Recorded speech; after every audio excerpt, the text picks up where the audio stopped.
Petit exercice pour améliorer sa transition entre la croix et les F de L. Donc vous avez ici le mélange en description, vous le faites, vous tombez sur cette position.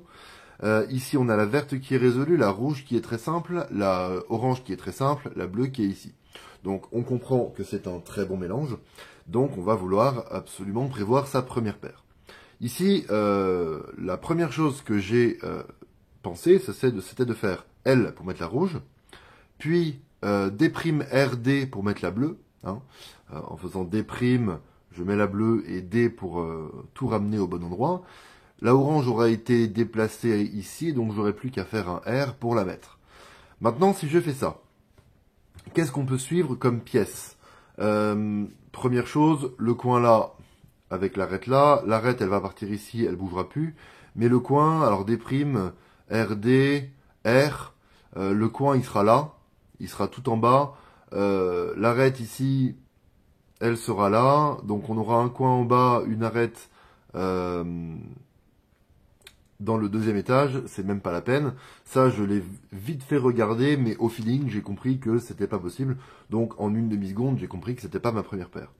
Maintenant, qu'est-ce qu'on peut regarder? Alors, moi, j'ai évidemment vu ça, hein, mais justement, je vais y revenir juste après.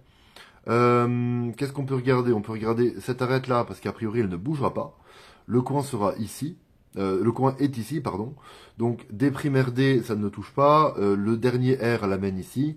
On pourrait faire un U pour faire un belge et l'insérer par l'arrière. Ok, pourquoi pas. Mais je vais être honnête avec vous, c'est pas ça que j'ai regardé. Évidemment, j'ai regardé ça. Et en fait, j'ai perdu du temps. Alors, il y a aussi ce coin qui est là, avec cette arête qui est là. Les deux sont assez loin, avec cette histoire de RD, etc., etc. Je me suis pas embêté à savoir où est-ce qu'elle finirait, ce qui est un défaut, j'aurais dû me poser la question. Mais je suis parti directement sur ça. Donc, D', le coin se déconnecte de l'arête. Et ça, directement, je me dis, ah, pas top. J'ai les deux qui sont connectés, j'aimerais bien qu'il le reste.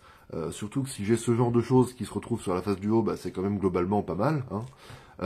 Surtout si ça se retrouve derrière, ça c'est encore mieux, surtout sous cet angle-là. Donc je me suis dit, ok, si les deux restent connectés, on est pas mal. Maintenant le problème c'est que D', RD pour mettre la bleue, bah ça va déconnecter. Le coin D', il passe là, et quand on fait R, l'arête elle monte sans le coin. Donc je me suis dit, D', RD, R, on a le coin qui va finir là, l'arête qui va finir là. C'est pas top. Et j'avais passé pas mal de temps, alors je vous montre, regardez, D', R, D, R. On a ça, et ça franchement, oh là, D', R, D, R, donc D', R, D, hop, voilà. Ça franchement, c'est pas un truc que j'adore. On peut le faire sans rotation de cube après, cette paire, mais c'est pas top. J'en aurais sûrement fait une pour sortir la paire et l'insérer à l'arrière. Bref, j'aimais pas le fait que les deux se déconnectent.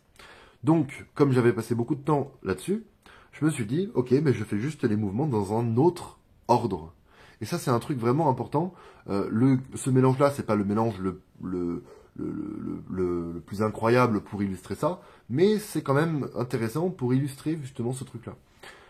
D', RD, R, on n'est pas obligé de le faire dans cet ordre-là. Je pourrais très bien faire R2 pour mettre la orange. La bleue, elle passe devant. Et je fais D', R', D. Ça a juste rajouté un tout petit mouvement R2 au lieu de R. Officiellement, ça rajoute pas de mouvement, mais bon, si on compte en quart de tour, bah, ça en rajoute un. Mais cette fois-ci, la différence, c'est que R2, ces deux pièces-là, elles passent ici. Et ensuite, quand je fais D', R', D, et ben, les deux pièces qui sont là, non, pardon, R2, elle passe ici.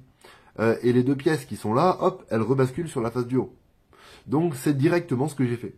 J'ai fait L, R2 pour mettre la orange, D', R', D, et j'avais prévu que j'avais ces deux pièces ici.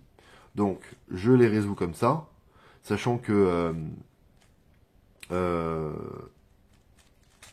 je suis des yeux, hein, j'avais ce coin qui était là, j'aurais pu anticiper qu'il serait là d'ailleurs, pendant l'inspection, je vous l'ai expliqué, mais je vois en fait qu'il se connecte à cette arête-là, donc tac, hop, je vais l'insérer derrière, ces deux pièces, elles arrivent devant moi, ici je vois un petit peu tout, hein, j'ai vu ce coin passer, j'ai vu ce coin passer, je vois l'arête qui est derrière, Ici, j'ai résolu ces deux pièces-là parce que c'est plus rapide à faire que ces deux-là.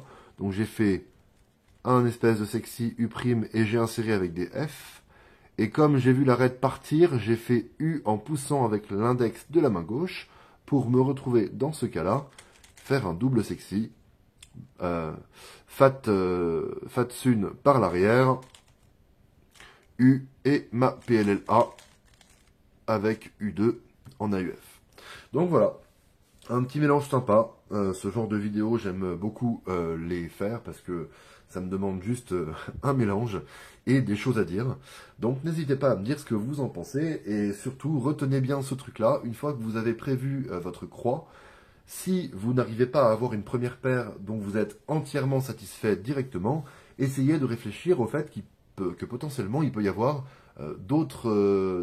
différents ordres de mouvement pour obtenir la même croix. Voilà, voilà. Salut!